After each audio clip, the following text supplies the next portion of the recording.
Olá, um influente economista brasileiro, Otaviano Canuto, que trabalhou muito tempo no Banco Mundial e no FMI, esteve em Nova York para um seminário sobre comércio. E lá pelas tantas, um dos participantes da mesa saudou a guerra comercial entre Estados Unidos e a China, dizendo que ela abre oportunidades para o Brasil. De fato, a curto prazo, nós temos estas oportunidades, por exemplo, para a soja brasileira e também para produtos manufaturados brasileiros, especialmente em direção à China e, quem sabe, ao próprio México, que é vizinho dos Estados Unidos. Como disse o Otaviano Canuto, são os desvios do comércio. A curto prazo, um outro país pode ganhar quando ocorre esta turbulência, mas não podemos esquecer o quadro mais amplo, que é a destruição do comércio. Uma guerra de tarifas entre as duas grandes potências mundiais é simplesmente nefasta. A longo prazo, todos perdem. E sabemos, inclusive, que ao longo da história, guerras de tarifas conduzem a outros tipos de guerra.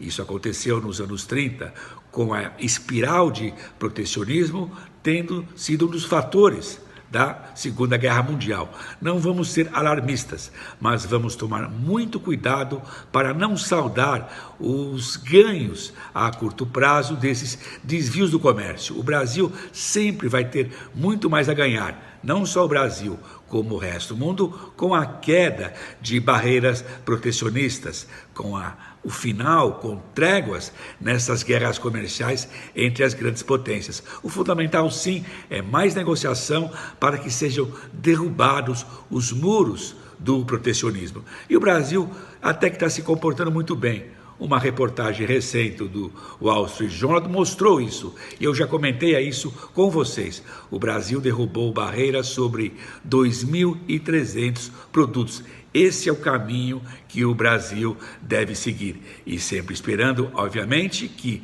Estados Unidos e China consigam aparar suas arestas. Claro que sempre teremos conflitos entre essas duas potências. Afinal, elas disputam o controle geopolítico e também geoeconômico no século XXI.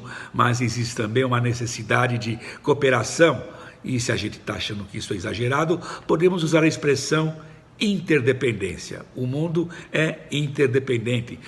Trocas são necessárias. A economia global é isso aí mesmo. É uma economia globalizada. Ou seja, o erguimento de barreiras acaba prejudicando todo mundo. E basta ver o que está acontecendo hoje na economia mundial, neste final de 2019. Temos um processo de desaceleração. Em parte, isso é cíclico. Afinal, temos no mundo, não no Brasil, um longo processo de crescimento modesto, mas sistemático. Porém, nós temos esses problemas se avolumando e um dos fatores é a guerra comercial entre Estados Unidos e a China. Portanto, não vamos desviar o foco. Desvio de comércio e as oportunidades podem ser um faturamento bom para o Brasil a curtíssimo prazo, mas a longo prazo o Brasil tem que estar no bloco dos países que defendem de forma convicta o livre comércio.